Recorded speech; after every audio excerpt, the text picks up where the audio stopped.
Here together, we have the opportunity to watch one of the best traders in the world right now taking a trade live in the time and explaining the reasons of entry, the take profits, and the reason where the invalidation stop loss is placed. This is heavily based on order flow knowledge and insights. So I think you're going to learn a lot from this one. And this is known as the trade recaps. Every single week, several times a week. This is posted over on the chartchampions.com platform. The video I'll be sharing with you now is the recap from Coach Severin and traded on the NQ. The theory is used the same across all markets, and this is a futures market that Severin absolutely crushes, along with the altcoins, right? So yeah, the way this works is the screen is recorded live in the time as he's taking his trade, and then he will voice over, in a more calm environment, the reasons as that trade was taken live in the time, the thought process that was going on, and, really explaining so he can educate you and, let you get into his head of how he is viewing that order flow and market and making, just wonderful trading decisions day after day and profits on profits. Hope that you really enjoy this one and pay attention. It will really help you. Thank you. Hello everyone and welcome to another trade recap. So here we are looking at one of my trades I took on Monday, I think, and that was a more of an aggressive trade where we approached the overnight low, and in this case I wasn't waiting for a 5-minute close before I entered this trade. What I did though was wait for 1-minute candle closes above. Okay, so when we start the video we can see we are only 2 minutes left in this 5-minute candle, so that means 1-minute candles already closed above. Okay, so that was a bit more aggressive. What I liked here was these aggressive long trades. Okay, so that was a wrong limit order there, by the way, but my stop loss was fairly wide, so I gave myself a bit of room here. What I was acknowledging in this trade was this right here, okay? So when we look at the volume profile on the ES, so in general, it looked like a bit weakness, right? So we retested this old value area low into resistance.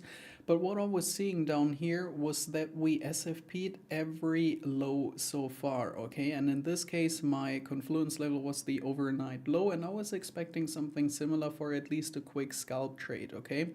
That's why I hit a quick take profit 1 here, as you can see on the value area low point of control retest, and then I instantly moved my stop loss back to entry or up to entry, okay? So there was a bit of a risk of choking this trade, but for me it was still worth risking this trade because even within this 1 minute I think that was already 250 profits on these two TPs I took there, or 2 contracts I took as a take profit. What I have to acknowledge in this trade is that I might get stopped out in the new 5-minute candle, but if that happens, I am more than happy to re-enter this trade if we close this 5-minute candle above the overnight low, okay? Because as you know, typically I like to see a scenario where we close the 5-minute candle above, then see the retest in the following 5-minute candle, and then I can jump into a nice long trade. Okay, but in this case I was a bit more aggressive. I didn't want to miss the move because I really like this reaction, and we can see that we see some larger longs piling in there, so that's quite interesting. And there's also a new lesson which I'm going to release. I don't know the date yet, but I will release a new lesson where I'm covering my more aggressive entries, as we can see here, okay, where I don't use the 5-minute candle close strategy, okay? So that was now a very nice candle close. We can see that we closed fairly within a decent range above the overnight low. Price now has the potential to reclaim the value area low and point of control, and what I see most of the time, if we claim the point of control, like in this scenario right here, it pops for at least a few ticks, okay? And that is exactly what's happening here. So you can see once price is reclaiming the value area low and point of control, you see a nice move to the upside. And that is exactly what I was expecting here and why I was a bit more aggressive on this trade. So I decided to split my take profits here, okay, because I wanted to take 2 more contracts off of these 3 contracts I'm still in and leave 1 runner, which I would only close on a sign of weakness. Okay. So yeah, in this trade I was in a really comfortable position because the entry was pretty far away now with that move to the upside, so I wasn't really afraid that I might get stopped at break even here, because to be honest, if we were to revisit my entry now after seeing this bounce to the upside, I would yeah, think to myself that it's more probable to take the low once more, maybe do another 1 minute SFP or something, but at least take the low once more, because you really don't want to see that value area low being lost again. Okay, so yeah, that was my approach in this trade. We can skip a little bit. I was moving my, so one of my take profits a little bit lower, and the reason for this is this large, yeah, we can call it node, although we already had a lot of volume established, so it's not really showing up here. But when you zoom into this 5-minute candle, you can see that around this price level, there are, yeah, more or less 10,000 contracts traded here. So typically that is, or I personally like to at least take a take profit at these areas, because there's always the potential that a bit of resistance is coming in here, because people like to exit their positions at these price levels. Okay, so yeah, reducing my stop loss here, only 2 contracts left. I'm interested in taking another take profit here on the VWAP, and then, as I already said, leave a runner or close on weakness.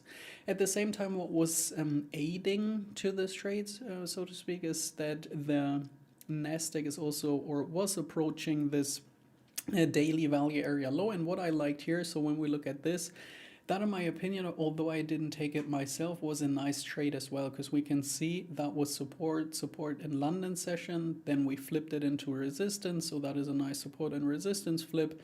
Then we broke above that level again, and now we back tested this level to support again. So you can draw a simple box here and see how this acted as support and resistance. Okay, so that was another layer of confluence for me taking this trade, but I was already in a decent trade here with 5 contracts, which is, yeah, quite okay.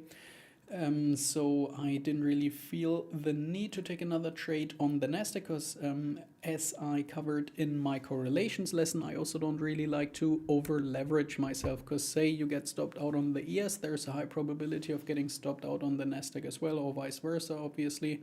So sometimes it makes sense to stick with trading one asset only, especially when you use a bit of an increased position size like I did here. Okay, so if I was only trading on 1 contract, for example, I would definitely take both trades. But here on 5 contracts, we can see even with 2 contracts, still 600 profit here. So that is, yeah, that is enough for a trade, for a scalp trade. Okay.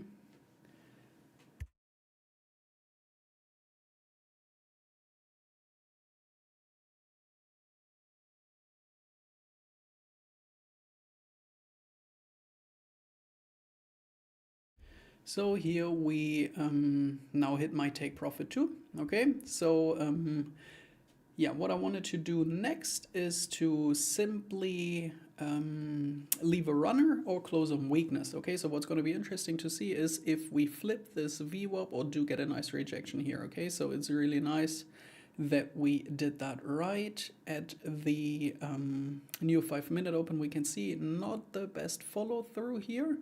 Okay, and what I'm thinking about next is to closing this trade, and we can see something really nice here. So the same scenario we had here in a bullish retest, for example, we had the same here on the ES. Okay, so when we see support, that flipped into the resistance, then we flipped that into support again, lost it again, and we are now, yeah, retesting this area. So it's always good to be prepared and protected to at least take profit, or if you see some follow through or weakness to the downside, definitely close this trade, because there's a high probability of rejecting here. Okay, but for now, remaining a bit more patient. If I see another move to the downside, I am closing this trade. Okay, so yeah. in order for us to break the VWAP, we definitely need more. We can see that the largest orders in this 5-minute candle currently are sell orders, okay? So if you want to see follow through above the VWAP, there need to be a few more longs coming in, okay?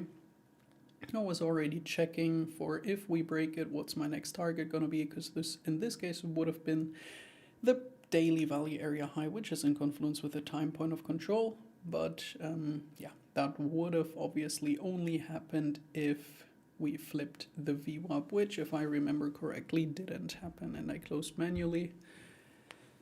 So at the same time, the Nasdaq is now also approaching the value area high. That is also something to take into consideration, okay, because typically you get a nice heads up if you monitor the Nasdaq and see what it does. You get, yeah, I personally like to translate or relate that to the ES, because typically the Nasdaq moves a bit faster or moves before the ES starts moving. Okay, so we do see a bit of traction here above the VWAP, but nothing too special. Now the time point of control shifted to the downside slightly. Okay, so still my finger is always on the trigger to close this trade manually, because I'm very happy. I mean, that is one contract only, still $525 profit. Okay, so that is not too bad for one runner, in my opinion.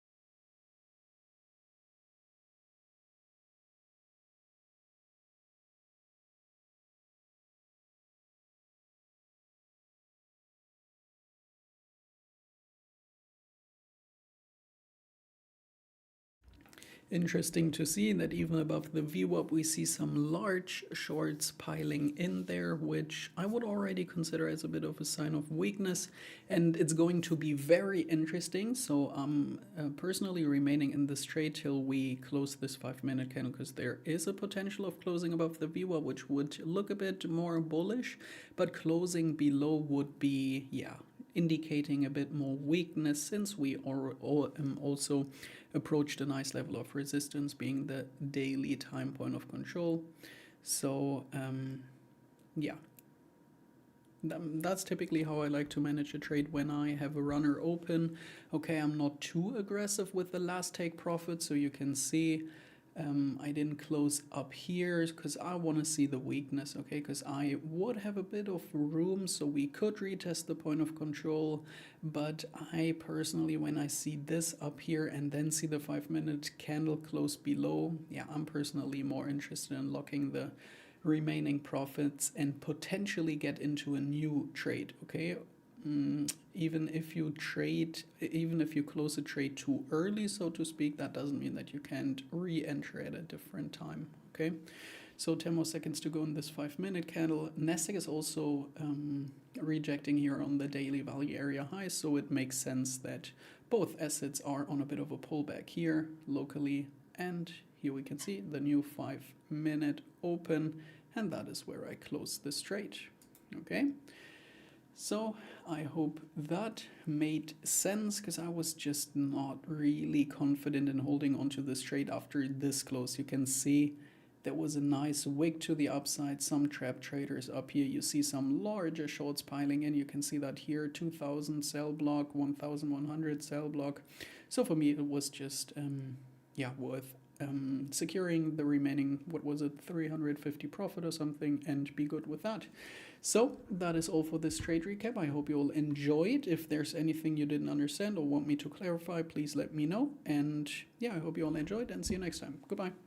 I hope that you thoroughly enjoyed that trade recap, and if you want to see more of that, or you found something confusing and you want to understand the ins and outs of that trade setup, everything is taught over via Chart Champions. In the course, you can learn every single thing about that setup and strategy used.